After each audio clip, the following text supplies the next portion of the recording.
Assalamualaikum warahmatullahi wabarakatuh. Alhamdulillah sebesar kali ini Iwan berada di Basarnas Bandung dan saya akan berbincang dengan Kepala Basarnas Bandung Bapak Deden Ridwansa SOS. Bagaimana kesiapan penanganan bencana di Jawa Barat ini? Assalamualaikum Pak Deden, apa kabar? Waalaikumsalam warahmatullahi wabarakatuh. Bisa buka masker kan? Oh boleh. Ya. Insya Allah aman. Aman. Sehat Pak Deden ya? Alhamdulillah Kang Iwan bagaimana? Sehat? Alhamdulillah sehat. Pak Deden, kalau tahu Basarnas Bandung sendiri nih banyak yang perlu ditangani dan tentunya banyak hal yang akan diceritakan oleh Pak Deden. Tapi sebelumnya kita lihat dulu Pak Deden nih bagaimana cerita dari sejarah Basarnas sendiri nih boleh Pak Deden? Ya baik Kang Iwan ya, kalau kita bicara sejarah ini panjang kali lebar tentunya ya. Tetapi intinya bahwa terbentuknya atau lahirnya Basarnas di Indonesia ini karena adanya black area. Ada istilah black area yang mana suatu negara kalau tidak memiliki SAR maka disebut black area atau negara atau zona hitam ya. Sehingga penerbangan internasional, pelayaran internasional itu tidak bisa masuk ke Indonesia. Oleh sebab itu pada tahun 1950 Indonesia bergabung dengan organisasi penerbangan dunia atau ICAO ya, International Civil Aviation Organization. Kemudian tahun 59 Indonesia bergabung dengan International Maritime Organization. Jadi Indonesia sudah bergabung dengan organisasi pelayaran dan penerbangan dunia, secara otomatis harus memiliki SAR.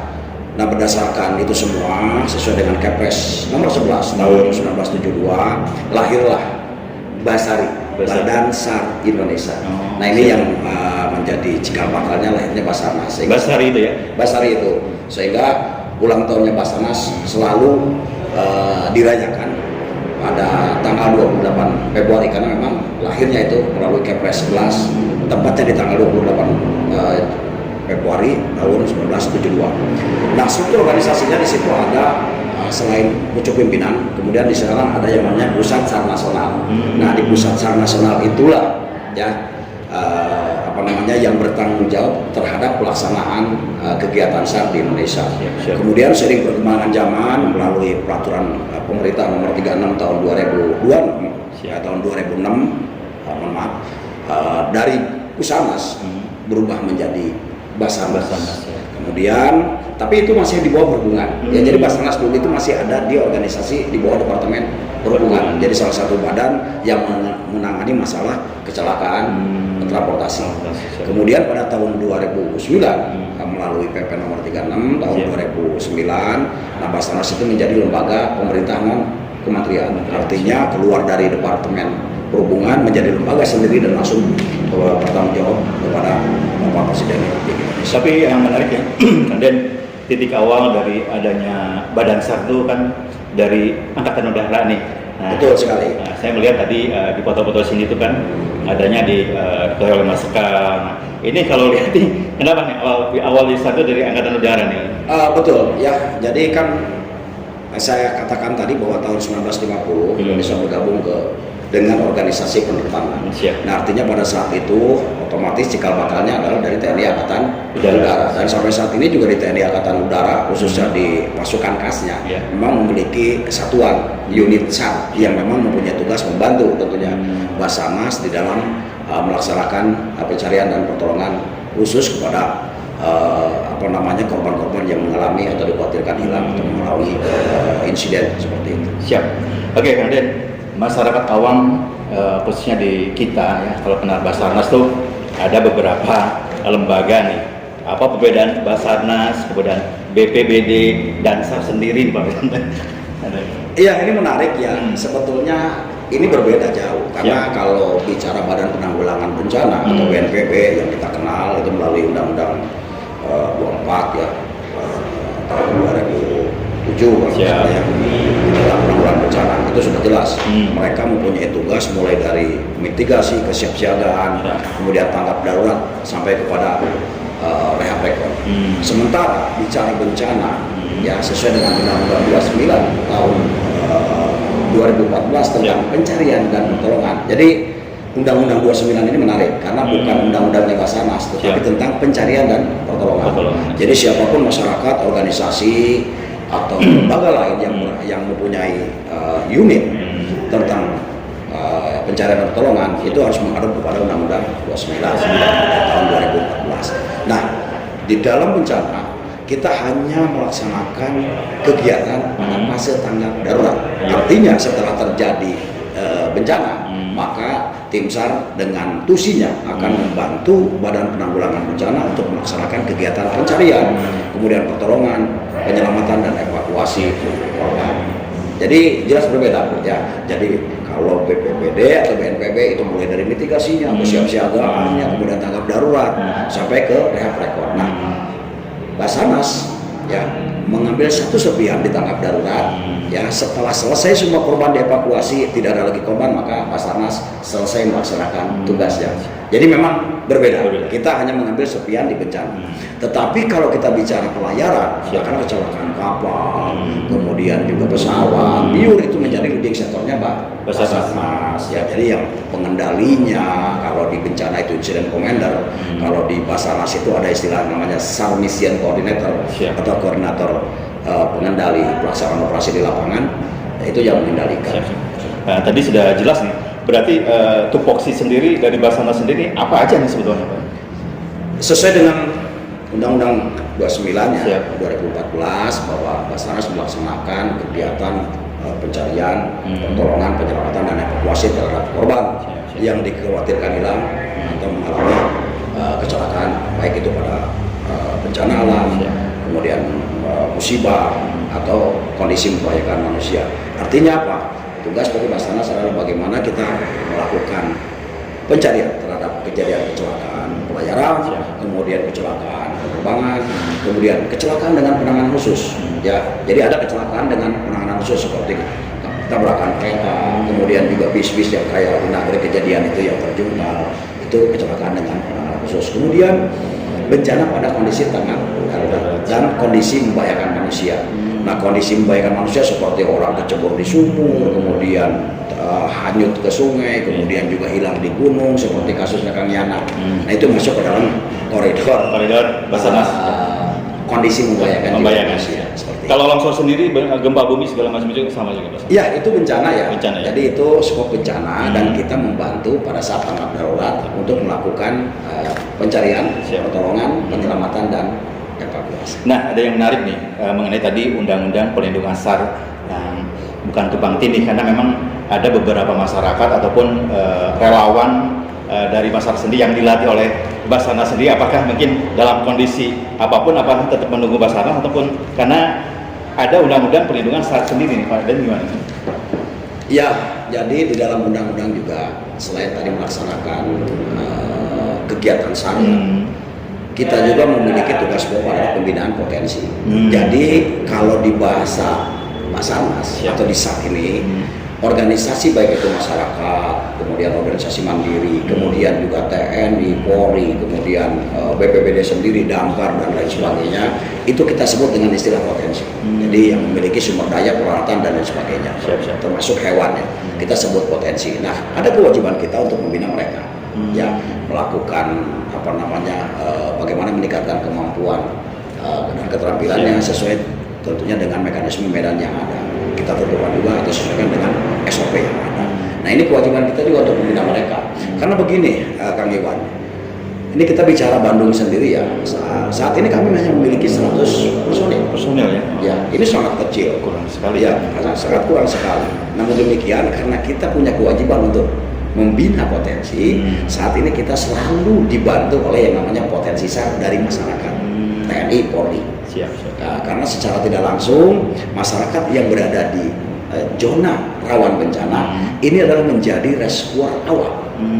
Ya tentunya karena mereka kita jadikan reskuer awal yang akan menyelamatkan atau membantu evakuasi pertama, otomatis kita harus bekali dengan minimal basic kemampuan sebagai penolong. Nah, itu yang kita lakukan dan kami sangat bersyukur gitu di Jawa Barat ini beraneka ragam potensi yang selalu membantu Basarnas baik informasi maupun secara langsung melakukan pencarian secara bersama-sama di lapangan. Oke, Kande, tadi mengenai tugas dari masyarakat sendiri yang ini ada kontribusi ke Basarnas. Apakah ini ada pelatihan khusus atau reguler atau gimana nih untuk membina masyarakat yang bisa membantu Basarnas dalam menanggulangi bencana ini?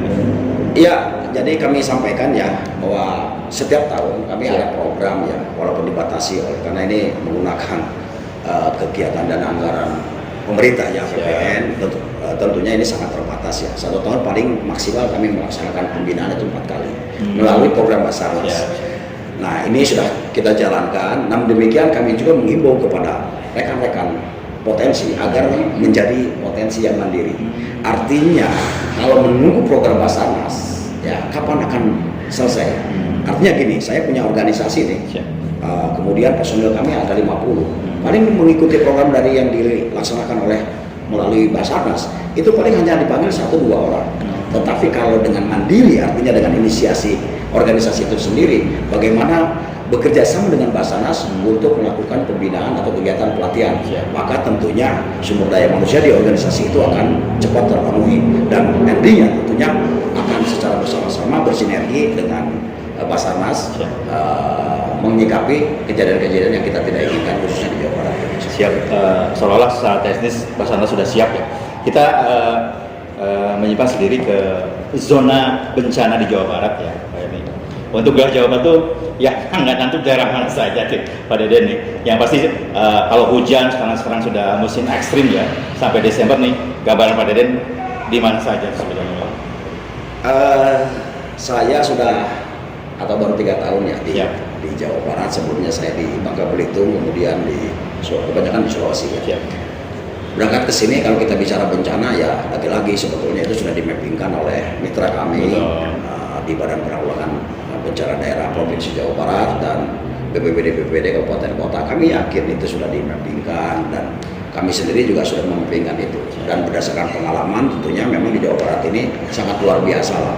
Banjirnya ya ada, longsornya ya ada, kemudian ancaman tsunami-nya pun juga sangat besar gitu kan. Jadi terus kemudian angin puting beliung sangat luar biasa. Nah oleh sebab itu terkait dengan kita bicara cuaca yang sekarang saja, daerah yang harus kita waspadai tentunya di Kota Bandung sendiri ya, kemudian Kabupaten Bandung, terutama di daerah Bojong Soang, kemudian Bale Endah, kemudian untuk Kabupaten Cianjur juga itu sangat luar biasa nih kejadian-kejadian manakala musim hujan seperti ini, seperti di Bondol, kemudian banjirnya itu sendiri.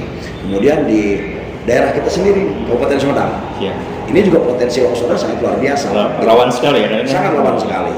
Ya, kemudian di Kabupaten Tasikmalaya, ini kalau dari sisi ranking ya di nasional ini luar biasa ya, potensi ancaman terjadinya atau kerawanan bencananya di Kabupaten Tasik. Nah ini tentunya harus kita waspadai bersama ya, karena kami mempunyai keterbatasan. Oleh sebab itu peran serta dari masyarakat, kemudian mitra kita yang disebut dengan potensi SAR, baik itu dari TNI, Polri, kemudian instansi pemerintah atau NGO, kami harapkan bantuan dan partisipasinya minimal memberikan informasi sehingga kami bisa secepat mungkin untuk melakukan action sesuai dengan kemampuan yang kita miliki seperti itu. Ya, di penghujung November, Desember, Januari karena kita harus prepare ya, persiapan dengan personil yang terbatas nih. Basarnas Kota Bandung nih harus ekstra kerja. Namun sebelum pertanyaan itu kita ngopi dulu Pak Den biar tidak tegang. Jadi tegang nih saya kalau bicara cuaca seperti ini. Ya, Sobat SAR, Basarnas Bandung, alhamdulillah Deden sudah memberikan informasi yang menarik bagaimana kinerja tupoksi dari Basarnas sendiri, tadi perbedaan Basarnas dan BPBD dan bagaimana undang-undangnya dan tentunya banyak lagi hal-hal. Nah, sekarang masalah perlengkapan Kang Den, karena setiap Basarnas ke lapangan pasti harus dilengkapi dengan peralatan. Apalah sudah mumpuni di Basarnas Bandung ini perlengkapan untuk antisipasi bencana di Jawa Barat ini? Ya kalau secara kuantitas dan kualitas tentunya memang kita masih kurang, jauh dari harapan. Namun demikian partisipasi dan kontribusi kembali lagi kepada potensi yang membantu atau stakeholder lainnya yang membantu kita itu tentunya sangat luar biasa, sehingga kekurangan yang ada ini bisa dilengkapi oleh mereka. Dan ini kolaborasi ini sudah kita mainkan ya di pelaksanaan misi pencarian dan penyelamatan atau pertolongan dan evakuasi di beberapa kasus yang ada di Jawa Barat. Salah satu contohnya di longsor Sumedang ya. Tahun kemarin ya. Di awal tahun. Awal tahun ya. Ini sangat luar biasa. Betul. Partisipasi, kolaborasi dan sinergitas yang dibangun bersama jajaran Kabupaten Sumedang, Provinsi Jawa Barat ini luar biasa. Bukan hanya itu, masyarakat yang dari Karawang, dari Cianjur, kemudian Pangandaran, semua ya, bahkan yang dari Jakarta pun ikut ambil membantu. Dan mereka tentunya dilengkapi dengan sarana-sarana yang memang di kami sendiri juga belum ada, sehingga ini saling melengkapi. Ya, jadi operasi SAR ini bukan individu tetapi teamwork, jadi kelompok. Oleh sebab itu tentunya dengan bungkusan harmonisasi dan kolaborasi yang baik, dan itu bukan hanya sekedar normatif ucapan, tetapi kita memang harus laksanakan bersama sehingga penanganan misi kemanusiaan khususnya di SAR ini bisa berjalan dengan baik dan tentunya hasilnya bisa lebih maksimal. Oke, Kandir, untuk menambah keterampilan ataupun edukasi di tim dari Basarnas Kota Bandung sendiri, mungkin ada pendidikan khusus untuk karyawan atau untuk lebih menajamkan keahlian skill masing-masing di bidangnya, baik itu menangani bencana, darat, laut, dan sebagainya. Ada pendidikan khusus yang diberikan pada rekan-rekan di Basarnas Bandung sendiri? Iya, kalau untuk di internal ya, nanti mulai dari dasar, kemudian ke lanjutan, kemudian langsung masuk ke spesialis. Jadi kita memang mengarahnya ke spesialis dan profesi nanti ke depan dengan adanya LSP yang dibangun oleh Basarnas. Nah ini tentunya kami juga berharap kepada rekan-rekan potensi saya dari perusahaan, kemudian dari rekan-rekan media pun sebetulnya kami sudah menjalankan untuk program kegiatan bagaimana memberikan pengetahuan dan keterampilan kepada teman-teman media yang ada di Jawa Barat. Ini sangat penting, jangan sampai ada kasus di Cikuray, kemudian juga teman-teman banyak meliput ke sana, tetapi karena tidak punya keterampilan dan nol sekali basicnya nih, nggak bisa apa-apa. Ini nantinya malah jadi penghambat. Nah kami juga harapkan teman-teman itu bisa betul-betul real di lapangan, bukan hanya menunggu informasi-informasi di bawah kan gitu. Kami harapkannya seperti itu, sehingga tentunya kan ini perlu dibekali. Ya minimal kita sosialisasi, kita edukasi, kita berikan bekal untuk minimal survive, kemudian bagaimana sih mengambil gambar misalkan di kemiringan segala macam, itu tentunya akan harus dengan menggunakan alat yang kita miliki, dan itu tentunya harus kita latihkan, kita ajarkan, kita berikan edukasi kepada rekan-rekan, baik itu teman-teman media, kemudian dari karyawan segala macam. Kami juga mengharapkan seperti itu, sehingga safety culture atau budaya keselamatan ini bisa tumbuh kembali. Karena jujur saja saat ini Indonesia sangat kurang begitu peduli ya terkait dengan masalah keselamatan. Siap. Jadi agak bukan ini ya, tidak disiplin lah mungkin ya. Betul sekali. Menyepelekan. Nah, karena memang siap. tertanam bahwa saya sudah biasa. Katakanlah seperti hari raya ya. Kalau sekarang kan memang ada momentum COVID, bencana COVID, sehingga memang ada pembatasan di sana sini. Tapi sebelum COVID kita bisa lihat manakala H-7 Lebaran saja semuanya berbondong-bondong, bahkan tidak memperdulikan keselamatan diri. Yang penting asal naik ke kapal, kemudian berangkat bisa nyampe di kampung, kemudian bisa berkumpul dengan keluarganya pada saat momen Idul Fitri. Kadang-kadang mereka mengabaikan keselamatan. Nah ini harus terus kita bangun edukasi atau budaya keselamatan itu bersama yang lainnya tentunya, karena kita tidak bisa bekerja sendiri. Kita harus secara kolektif dan yang saya katakan tadi teamwork ya, untuk melakukan edukasi tentang budaya keselamatan itu. Siap. Kemudian menjelang Nataru nih ya, Natal dan Tahun Baru, biasanya walaupun pemerintah sudah mengeluarkan ekspansi PPKM 3, masyarakat biasanya tetap nakal kan, namanya libur ya, pokoknya harus libur. Pandemi sudah hampir 1,5 tahun lah, menjelang 2 tahun nih. Bagaimana nih persiapan Basarnas sendiri, Kota Bandung nih, Bandung sendiri nih, menjelang Nataru nih? Ya, minggu lalu kami sudah berkumpul bersama jajaran untuk membuat rencana operasi terkait dengan siaga khusus kalau di kami ya, siaga khusus perayaan Natal dan Tahun Baru 2021-2022. Ini tentunya walaupun bagaimana PMK keluar, kemudian larangan juga keluar, namun demikian tetap ya kami harus antisipasi. Oleh sebab itu kami sudah menyiapkan tim ya, baik itu sumber daya manusianya maupun peralatan yang kami miliki. Tentunya yang akan kita tempatkan di beberapa objek wisata dan beberapa akses jalan yang kita prediksi akan menimbulkan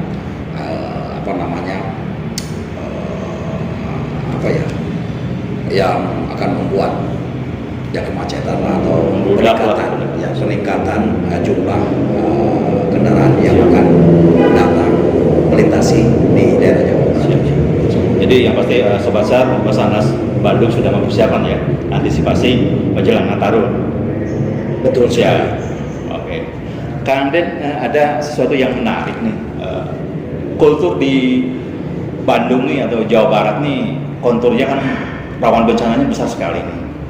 Ada hal yang paling menarik atau yang paling prihatin dari Kang Deden selama menjabat sebagai Kepala Basarnas Bandung sendiri dalam menangani bencana di Bandung ini? Jadi terkait dengan kulturnya atau apa nih? Nah, kulturnya aja nih. Jadi memang agak sedikit miris. Kenapa sih? Saya sendiri juga orang Jawa Barat. Betul. Saya asli Jawa Barat ya, walaupun domisili saya di Sukabumi. Pernah tahun 90-an melintas ke sini ya begitu adem sejuk, kemudian juga di kanan kiri juga masih rindang. Begitu kami merantau karena penugasan ya keluar provinsi lama, lagi ke sini 2018 atau pertengahan 2018 agak kaget gitu melihat wajahnya Bandung udah berubah ya, termasuk dia di posisi kantor ini sekarang daerah Parakan Muncang. Dulu bisa dikatakan Aimet masih lubang gitu. Ya tempat cimbuan anak kan gitu ya. Ternyata sekarang kan tempat jin bikin anak kan gitu. Nah ini kami melihat ke kanan kiri, ya wajar lah kalau banjir gitu, wajar kalau longsor karena memang daerah serapan air segala macam sekarang sudah berubah kan gitu, sudah banyak yang berubah. Nah itu kita tidak mengupas kesalahan apa ya, tapi memang muaranya mungkin dari situ ya. Kenapa sih kita sangat hujan sedikit aja kan banjir gitu, walaupun hanya numpang lewat gitu. Nah tentunya harapan kami ya kepada masyarakat, mari kita sama-sama lakukan minimal di depan rumah itu kalau masih ada pekarannya menanam pohon, ya menanam pohon, kemudian juga membuat serapan air, gitu ya. Sehingga banjir ini bisa kita eliminasi.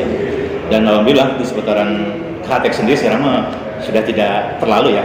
Dulu kan kejadian lebat, genang itu. Alhamdulillah, karena memang luar biasa lah pemerintah yang membuat drainase yang begitu besar, kemudian pelebarannya juga pembuangannya ke hulunya atau ke hilirnya itu sangat luar biasa. Mudah-mudahan lah ya situasi saat ini ya dengan cuaca seperti ini yang susah juga diprediksi. Mudah-mudahan di Jawa Barat tetap kondusif, aman, tidak ada kejadian yang kita tidak inginkan bersama. Oke, Kang Den, Sobat SAR, untuk alat-alat sendiri tentunya ya selain dari perhatian dari pemerintah pusat nih, apa yang diperlukan saja nih untuk Basarnas Bandung nih untuk mendukung kontribusinya dalam penanganan bencana nih, alat-alat yang masih kurang yang perlu diperlukan oleh Basarnas Bandung nih sebetulnya. Kami pikir ya kalau di sini kemudian sarana seperti kendaraan kita masih kurang untuk bagaimana mobilisasi personil. Karena gini, kadang-kadang kita bekerja ini kan sendiri, kita dibantu oleh potensi. Nah kadang-kadang kita ingin soliditas yang dibangun itu bukan hanya nanti di lapangan, tetapi mengawalinya juga dari kantor. Sehingga pada saat tim kami sudah berangkat, kadang-kadang kami mengumpulkan teman-teman potensi, yuk kumpul di kantor. Kemudian pemberangkatan ke sananya juga dengan menggunakan alut yang kita miliki. Kami pengen menunjukkan kepada masyarakat bahwa ini loh kami, SAR itu adalah kita, gitu loh. Jadi tugas kita semua, gitu. Dan sinergitas yang dibangun itu bukan hanya normatif gitu, atau koordinasi yang dibangun, tetapi kita betul-betul nyata. Nah, ini yang kita merasa kurang ya kita agak kurang. Sebetulnya kurang kendaraan itu berapa tuh idealnya untuk SAR Bandung nih? Karena gini Pak, kami juga kan akan membangun ya unit-unit siaga SAR. Jadi reservoir yang ada di kantor kami ini kami akan tempatkan di unit siaga. Tentunya kan peralatannya harus lengkap, sarana prasarana juga harus lengkap. Nah ini kurang lebih sekitar 5 unitan ya, disesuaikan dengan pembentukan unit siaga yang akan kita bangun. Mudah-mudahan dengan penambahan itu kita lebih siap, kita lebih responsif, sehingga tentunya kita bisa melaksanakan tusi kita dengan baik dan masyarakat juga merasa terlayani dengan baik, ya, terutama terkait dengan masalah pelayanan. Siap. Iya, 5 unit lah sebentar lah, mudah-mudahan pimpinan pusat melihat ya. Besok dikirim. Nah, untuk apel sendiri bagi karyawan nih wajib kan ya, selain ada motivasi ini masih sering dilaksanakan ya? Untuk pandemi ini kami belum laksanakan ya, secara ini di luar gitu. Nah, memang biasa buat kita awali dengan apel, Siap. ya, dengan apel. Namun karena pandemi, jadi kita paling dengan daring, kemudian juga kita batasi karena memang 3M prokes ini jangan sampai kita langgar, apalagi kita berdiri di pemerintah, kemudian kita yang melanggar kan repot nih. Ya, kita yang disoroti kan. Oleh sebab itu tentunya kita jaga itu, bukan berarti kita malas atau apa, tetapi kita laksanakan paling dengan daring ya. Kita ngecek siapa yang baik yang ada di kantor maupun yang ada di kosan, seperti itu. Kalau masalah vaksin, keterlibatan Basarnas juga? Alhamdulillah siap. Basarnas mendukung vaksin nih, dan sudah 99% lah kita sudah melaksanakan vaksin bahkan yang kedua. Siap. Karena kami dengar katanya ada vaksin ketiga, ya mudah-mudahan kita juga bisa melaksanakan gitu. Tentunya dengan vaksin yang sesuai yang sudah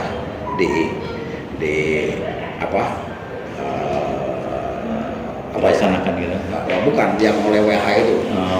Ya, jadi sehingga banyak mungkin teman-teman kalau sudah akses ke Arab Saudi dibuka kan, siapa tahu anggota kami ada yang umroh sehingga dia harus divaksin. Karena itu sudah diketahui ya oleh WHO itu. Siap. Seperti itu. Oke, udah PCR segala macam gitu ya? Iya pasti. Jadi kita terkait dengan itu kita akan mengikuti apa yang menjadi aturan yang sekarang terkait dengan masalah protokol kesehatan, bahkan vaksin ya bukan hanya kami personil di sini, tetapi keluarga besar Kantor SAR Bandung sudah melaksanakan vaksin. Jadi selama pandemi ini Basarnas Bandung sendiri kinerja tetap solid atau gimana nih Pak? Ada peralihan sendiri nggak? Tidak terpengaruh dengan adanya bencana pandemi ini ya, karena masyarakat Tangerang tetap aja ini SAR-nya mana gitu. Ada kecelakaan beruntun di tol juga, ini Basarnas mana nih? Semua bisa mengakses 115 di Basarnas ataupun telepon yang ada di Kantor SAR Bandung ini, sehingga mereka memberikan laporan. Otomatis semua laporan yang masuk setelah kita lakukan pengecekan, cross-check, pre-com, escom, kita akan lakukan aksi. Kita membarengkan tim untuk melakukan pertolongan atau pencarian ya. Nah, otomatis kita tidak mengurangi kadar pelayanan kita. Bahkan di era yang seperti ini, mungkin bukan hanya pihak TNI, polisi, kemudian Satpol PP, Dinas Kesehatan, Basarnas pun 24 jam dan tidak mengurangi kadar pelayanan bagi masyarakat, terutama di bidang SAR. Nah, tadi call center Basarnas Bandung sendiri berapa tuh tadi kan? Kalau call center Basarnas ini ada di 115 ya. 115 ya. Nah, ini bagi masyarakat silakan hubungi 115 dan ini bebas pulsa. Betul. Ya. Kalau untuk Bandung sendiri ada di 022 77 80 437. Kadang ada penyemangat nih buat Basarnas Bandung nih. Apakah ada slogan khusus yang ada di Basarnas Bandung? Slogannya apa? Kami pernah bikin jargon ya. Jargon ini mau rescue. Mantap. Mau ini militan, amanah, unggul.